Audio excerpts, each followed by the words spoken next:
మీ business ఏదైనా మీ ఊర్లో promotion చేయాలంటే అది సుమన్ టీవీతోనే సాధ్యం. ఇప్పుడే సంప్రదించండి.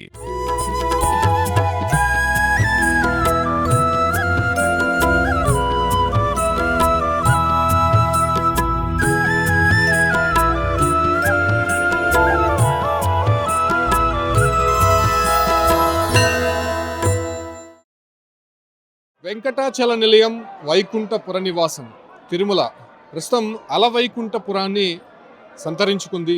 తిరుమల వైకుంఠ ఏకాదశి అంటేనే భక్తులకు ఎంతో సెంటిమెంట్గా భావిస్తూ ఉంటారు. సో అలాంటి తిరుమలలో ప్రస్తుతం నేనున్నాను. శ్రీవారి ఆలయం దేదీప్యమానంగా వెలుగుతోంది. చూడొచ్చు మనం బ్యాక్గ్రౌండ్లో ఆలయం ముందే ఏ రకమైనటువంటి పుష్పాలతో అలంకరించి ఉన్నారో మనం చూడవచ్చు. తిరుమలలో ప్రతిరోజు కూడా నిత్య కళ్యాణం పచ్చతోరణంగా విరాజిల్లుతూ ఉంటుంది. చూడొచ్చు శంకు చక్ర నామాలతో పాటు శ్రీవారి ఆలయం ముందు వివిధ పుష్పాలు, అంటే మన తెలుగు రాష్ట్రాల నుంచే కాకుండా వివిధ దేశాల నుంచి కూడా తెప్పించినటువంటి పుష్పాలతో ఏ రకమైనటువంటి అలంకరణ చేసి ఉన్నారో మనం చూడొచ్చు. ఆలయం మొత్తం కూడా ఈ రకమైనటువంటి పుష్పాలంకరణలు కొత్త ఉత్తేజాన్ని తెచ్చిస్తోందని చెప్పుకోవచ్చు. భక్తులని చూడొచ్చు. శ్రీవారి ఆలయం పైన మనం ఒకసారి గమనిస్తే ఓం నమో వెంకటేశాయ అంటూ పుష్పాలతోనే చూస్తున్నాం. అదే రకంగానే ఆలయం గోపురానికి ముందున్నటువంటి అక్కడ విష్ణుమూర్తి విగ్రహాన్ని మనం చూడవచ్చు. శేషపాన్పుపై విహరిస్తున్నటువంటి విష్ణుమూర్తి, ఇటు కుడివైపున గరుత్మంతుడు, ఎడం వైపున ఆంజనేయ స్వామి, లక్ష్మీదేవి. సో అది కూడా భక్తులని ఎంతగానో ఆకట్టుకుంటోందని చెప్పొచ్చు. ఆలయం లోపల మనం ఒకసారి గమనిస్తే ఏ రకమైనటువంటి పుష్పాలతో అక్కడ అలంకరించున్నారో చూడొచ్చు. శ్రీవారి ఆలయం మొత్తం కూడా పుష్పాలతో దేదీప్యమానంగా కనిపిస్తోంది. చూడొచ్చు, చాలా దివ్యమైనటువంటి స్వరూపాన్ని చూడడానికి, ఆ ఒక్క విష్ణుమూర్తిని, వెంకటేశ్వర స్వామిని చూడడానికి రెండు కనులు చాలదు.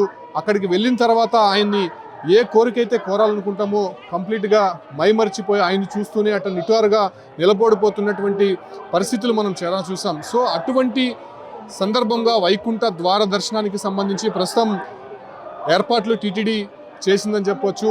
ఆలయం మొత్తం కూడా ఈ రకమైనటువంటి సర్వాంగ సుందరంగా తీర్చిదిద్దారు. అయితే వెంకటేశ్వర స్వామి సంబంధించినటువంటి ఇటువైపు చూడొచ్చు, పుష్పాలతో పద్మావతి వెంకటేశ్వర స్వామి విగ్రహాలు ఆ పుష్పాలతో ఏ రకంగా చేసి ఉన్నారో ఇక్కడ చూడొచ్చు. వైకుంఠ వాస గోవింద అనేటువంటి ఒక స్లోగన్ని కూడా ఇక్కడ మనం చూడొచ్చు. ప్రత్యేకించి ఆలయం ముందు దశావతారాలు, అష్టలక్ష్మిలు విగ్రహాలు సిద్ధం చేసి ఉన్నారు. మనం ఒక్కసారి ఇటువైపుగా గమనిస్తే చూడొచ్చు, ఏదైతే దశావతారాలకు సంబంధించినటువంటి పూర్తిగా అవతారాలన్నీ కూడా మనకి ఇక్కడ కనిపిస్తున్నటువంటి పరిస్థితి కనిపిస్తోంది. ఆలయం మొత్తం కూడా ఈ రకమైనటువంటి డివోషనల్ మోడ్తో కనిపిస్తుంది. మొదటగా మనం చూడొచ్చు మత్స్యావతారము. సో ఏదైతే ఈ ఒక్క అవతారాల్లోనే స్వామివారు ఉద్భవిస్తారు, స్వామివారు మనం చూస్తూ ఉంటామని చెప్పి కూడా చెప్తూ ఉంటాం. ప్రస్తుతం మత్స్యావతారం సంబంధించినటువంటి మనం విగ్రహాన్ని చూడవచ్చు. ఇక రెండవది మనం చూస్తే కూర్మావతారం. కూర్మావతారం ఆలయం ముందు ఏ రకంగా నమూనా ఉంచారో మనం గమనించవచ్చు. తర్వాత వరాహ అవతారము. ఇక్కడ చూడొచ్చు, వరాహ స్వామివారు ఆలయం ముందు ఈ రకంగా ఏర్పాటు చేశారు. అక్కడ చూడొచ్చు లక్ష్మీ నరసింహ అవతారము, అవతారము కూడా ఇక్కడ మనం గమనించవచ్చు. అటు తర్వాత ఇక్కడ చూడొచ్చు, దాని తర్వాత వామన అవతారము, వామన అవతారాన్ని మనం దర్శించుకోవచ్చు. తర్వాత పరశురాముడు అవతారం కూడా ఇక్కడ మనం గమనించవచ్చు. ఆలయం ముందు అంటే డివోషనల్ మోటివ్తో ఉండే విధంగా భక్తులు వస్తే ఆ ఒక్క సంస్కృతి సాంప్రదాయాలు, చరిత్రను తెలిసే విధంగా ఈ రకంగా ఏర్పాటు చేశారు టీటీడీ అని చెప్పొచ్చు. ఇక్కడ ఒకసారి మనం గమనించవచ్చు, రామావతారము ఏ రకంగా ఉందో మనం ఈ ఒక్క రూపాలతో మనం గమనించవచ్చు. తర్వాత బలరాముడు అవతారం మనం చూడొచ్చు, చేతిలో పెట్టుకున్నటువంటి విధంగా ఆ రూపాన్ని మనం కూడా గమనించవచ్చు. తర్వాత బుద్ధ అవతారం కూడా మనం చూడొచ్చు. సో ఏ రకంగా ఉందో మనం గమనించవచ్చు. తర్వాత ఇక్కడ ఆఖరగా మనం దర్శించుకున్నటువంటి ఈ రూపాన్ని మనం చూడొచ్చు, కల్కి అవతారం. సో ప్రస్తుతం కల్కి అవతారాన్ని కూడా మనం చూస్తూ ఉన్నాము. అదే తరహాలోనే అష్టలక్ష్ములు కూడా మనకు అక్కడ కనిపిస్తూ ఉన్నాయి. ఆలయం ముందు ప్రతి ఉత్సవానికి కూడా ఒక ప్రత్యేకత అనేది కనిపిస్తూ ఉంటుంది. సో ఆ రకంగా ప్రస్తుతం అష్టలక్ష్మిలు కూడా మనం చూస్తూ ఉన్నాం. అష్టలక్ష్మిలు ఏ రకంగా ఇక్కడ విగ్రహాలను ఏర్పాటు చేశారో మనం చూడొచ్చు. మొదటగా ఆది లక్ష్మీ అమ్మవారిని ఎంతో పవిత్రంగా పూజిస్తూ ఉంటారు. లక్ష్మీ కటాక్షాన్ని పొందడానికి భక్తులు ఎన్నో పూజలు చేస్తూ ఉంటారు. సో అటువంటిది ఆది లక్ష్మీ అమ్మవారిని మనం చూస్తూ ఉన్నాం.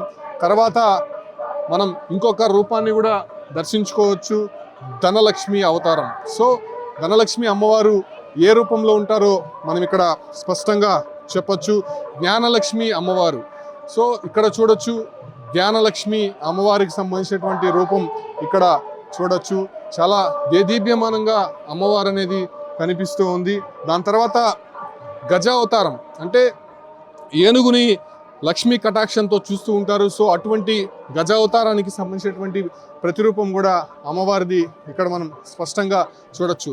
తర్వాత అక్కడ చూడొచ్చు అమ్మవారు ఏ రకంగా అక్కడ సంతాన లక్ష్మి రూపంలో ఉన్నారో, అంటే ఒక బాలుడికి జన్మనిచ్చినటువంటి ఒక రూపంలో సంతాన లక్ష్మిగా ఇక్కడ లక్ష్మీదేవి అనేది మనకి కనిపిస్తూ ఉంది.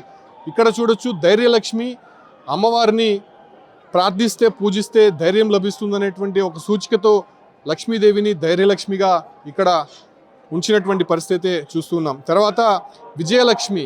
సో మనం అనుకునేటువంటి కార్యాలలో, మనం చేసేటువంటి పనుల్లో విజయం లభించాలనేటువంటి కోరుకునే, ప్రార్థించే, పూజించేటువంటి ధైర్యలక్ష్మి అమ్మవారు ఇక్కడ మనం చూడొచ్చు. ఏ రకంగా అమ్మవారి ప్రతిరూపం ఉందో, ప్రతి నిత్యం కూడా అమ్మవారు ఈ రకంగానే ఉద్భవిస్తూ ఉంటారు. తర్వాత విజయలక్ష్మి, ప్రతి కార్యంలోనూ విజయం లభించాలనేటువంటి ఆసక్తి, ఆతృత ఎవరికైనా ఉంటుంది. సో అటువంటి వారు ఈ యొక్క విజయలక్ష్మి అమ్మవారిని దర్శించుకొని పూజిస్తూ ఉంటారు. సో ఇలా అష్టలక్ష్మిలు, దశావతారాలు తిరుమల శ్రీవారి ఆలయం ముందు ఈ రకంగా ఉంచి భక్తులను ఎంతగానో ఆకర్షిస్తోంది.